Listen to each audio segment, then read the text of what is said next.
How to fix Roblox error code to mobile. Hello guys and welcome back to the channel. In this video, I'm going to show you how you can fix Roblox error code 2. So let's get started.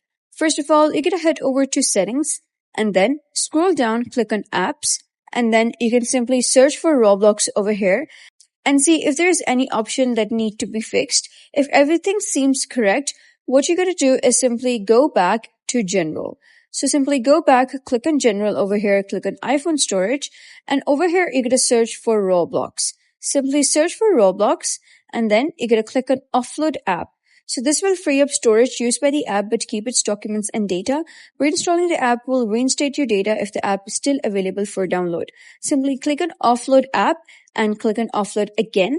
Once the application is offloaded, click on reinstall app. So this will basically reinstall everything related to the app and the issue would be resolved. So that is basically how you can fix Roblox error code to mobile. So if you found this guide helpful, give it a thumbs up and don't forget to subscribe for more helpful tutorials. I'll see you in the next video.